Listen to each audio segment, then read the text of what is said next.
Good morning, welcome back na naman dito sa ating YouTube channel. For today's video mga kol, strive natin tong Polar Paint na sasakyan. So yan, makita natin dito is wala pang horn. Yan na, hindi muna natin kabit kasi align muna natin tong manibela niya. So medyo matagal din tayo na hindi nagkita-kita dito sa YouTube natin. Mula ngayon, balik vlog na tayo. May mga may mga problema na inayos sa shop. Ayan. So yung gagamitin natin ngayon is DE17 na 4x2 pero pina-lift ng mayari. Pinaano ng mud terrain tire. Ayan. So ano lang, quick test drive lang to para ma-okay ba yung overhaul natin sa sasakyan. Actually, tapos na tayo test drive long drive. Pero gusto natin na matest drive din to. So mga ano lang siguro, from Carmen to Santo Tomas, balik dito. Na pag okay na, so release natin tong sasakyan na to. So dito naka Android stereo, meron siyang dashcam, meron din siyang digital temperature gauge. Yan, all power, yan, captain seat. Pink na pink yung likuran. Let's go!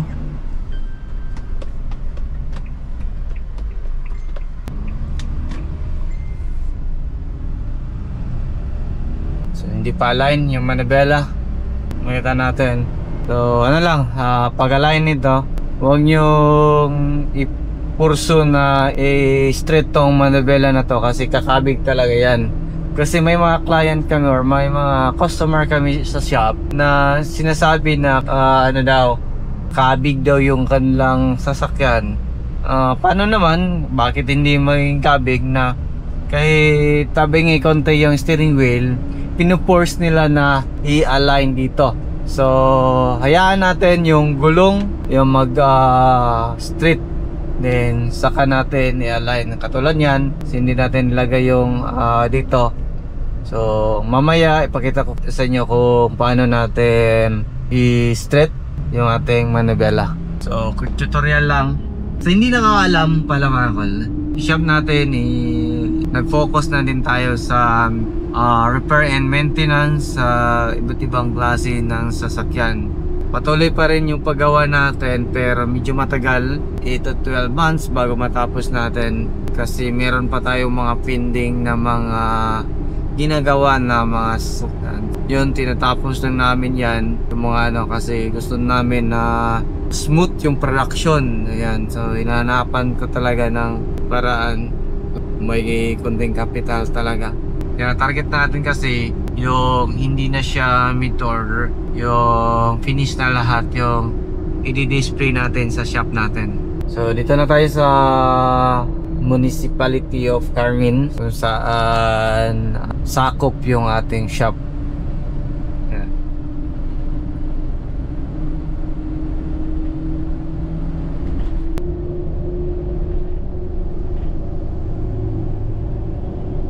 Ito lang, kailangan natin yan mawala yung ilaw na yan, yung sa door. So door indicator dapat na mawala natin yan. Sarado naman lahat pero nandun pa rin. So titingnan natin yan mamaya kung ano yung naging problema, bakit umiilaw yan. So dito lang tayo, Santo Tomas, ikot.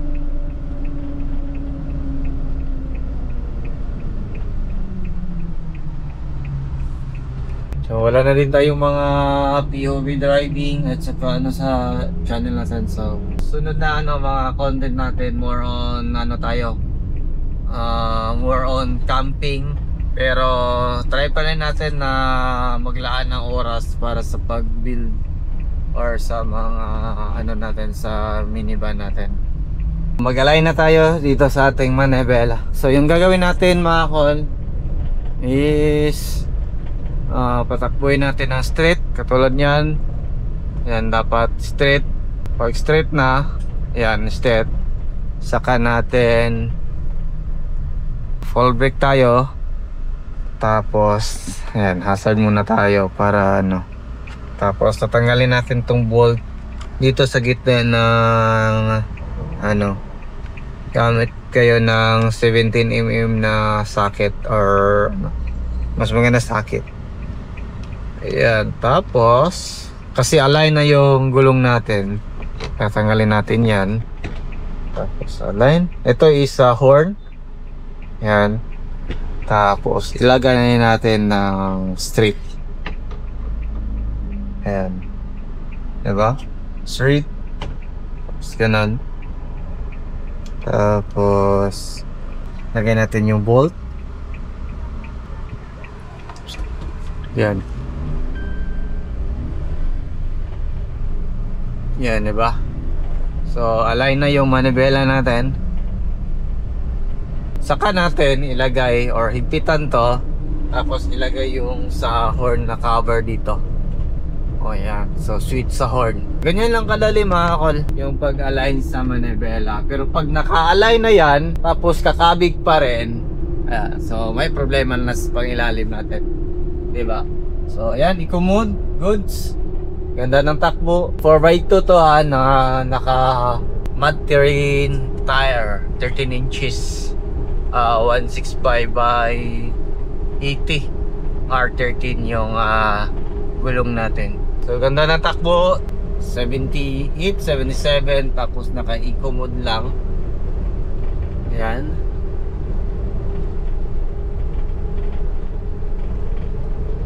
Observe lang natin, meron siyang katulad ngayon, may ingay yung sahod. Yan, pakita ano natin yan sa tao natin. Temperature. Yan. Dito function yung dashcam. Yan, stereo function.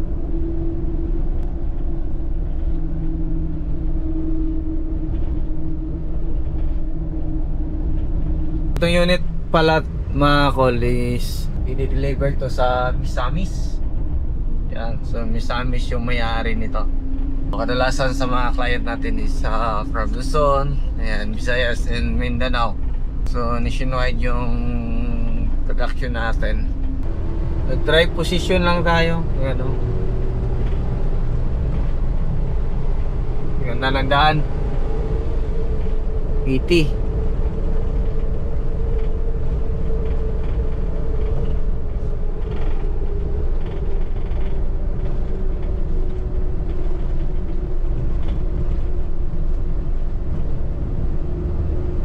Sa bala kumukuha ng minivan mga kol. So pag kukuha kayo ng sasakyan, dapat hindi lang dahil sa gusto nyo, iano nyo rin na dapat hanap kayo ng trusted builder, lalo na pag mga minivan. Dapat ano din, pasok sa dili na pangailangan nyo.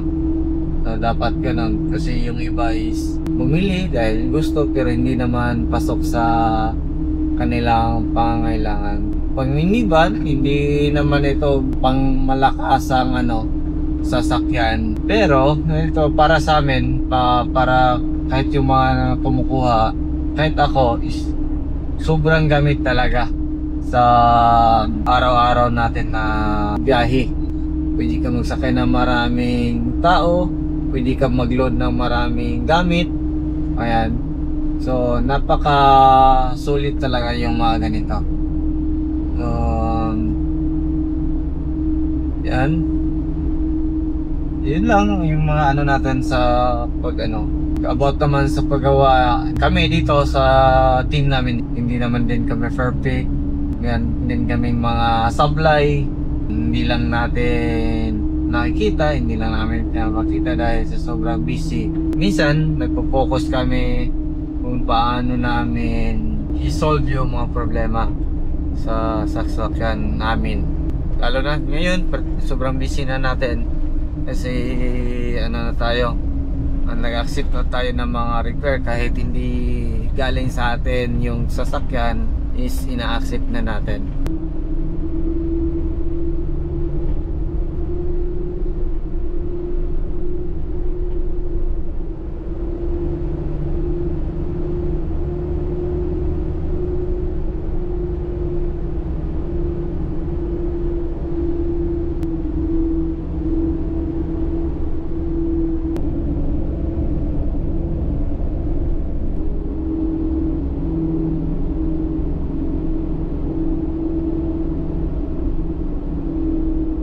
Ganda ng daan dito. Kita natin Yun o. Ganda ng saging nila.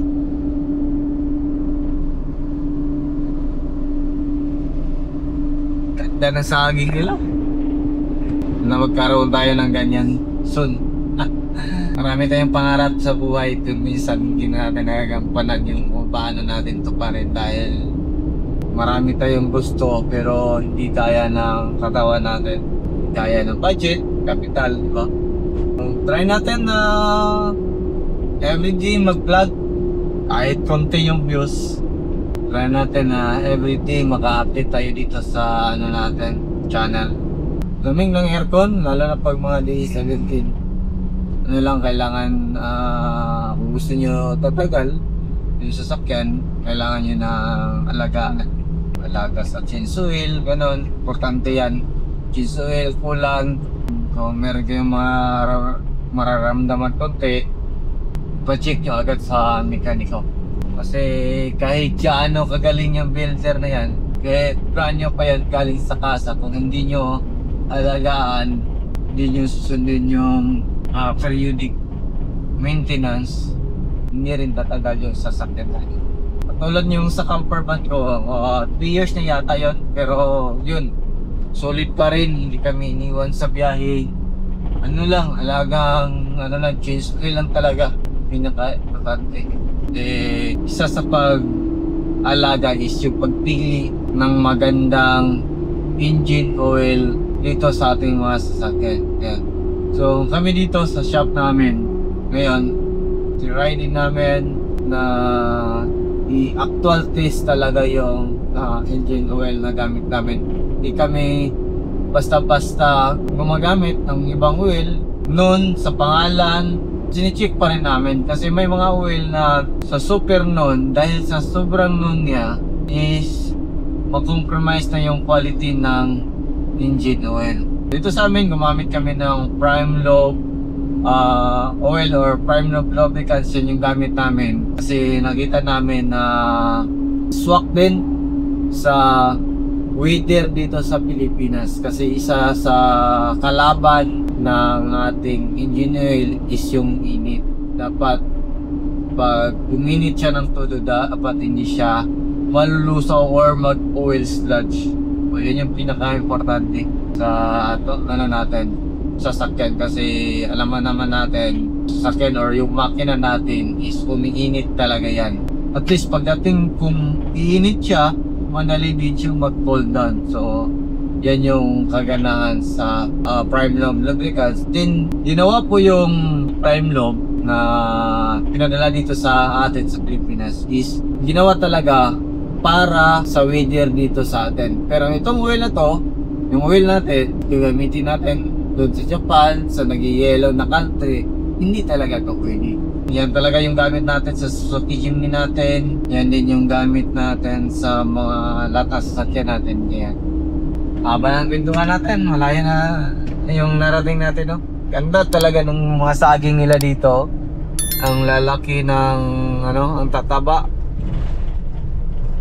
Iba talaga pag mayaman, no? Palang araw, sipag at tiyaga at sa tiwala sa kanya, mararating din natin yung tagumpay.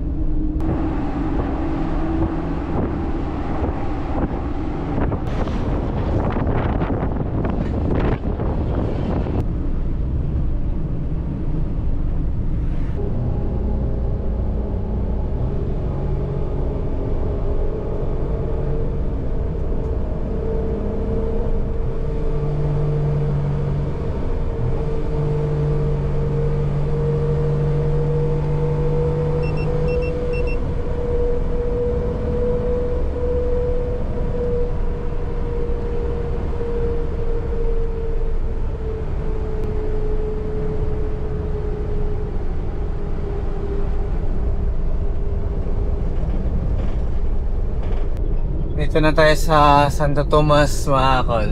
So goods, okay na. Ganda yung takbo, hindi nawala yung aircon. Balik na tayo. At tayo kung saan tayo libre na mag-U-turn. Itong unit na to, yung ating tinistan. Napakaganda. Napakintab ng kulay. Color pink, pink na pink talaga. Ano siya, naka Jimny taillight. Yan, so Jimny Lux yung ating taillight. So sariling gawa, sariling design yung ating likuran sa ating unit. Balik na tayo. Yan, sa hindi pa nakapag-subscribe, please like, share, subscribe sa ating YouTube channel. Then meron din tayong Facebook page, Surplus TV Dudong Laagan. So yan yung Facebook page natin. Marami tayong upload dun. Tapos sakyan, camping, overlanding. So yan yung tinatarget natin. Lamig! Marami pa tayong trabaho dun. Monitor pa natin yung mga tawa natin. Yan lang muna. Ingat and God bless sa atin lahat.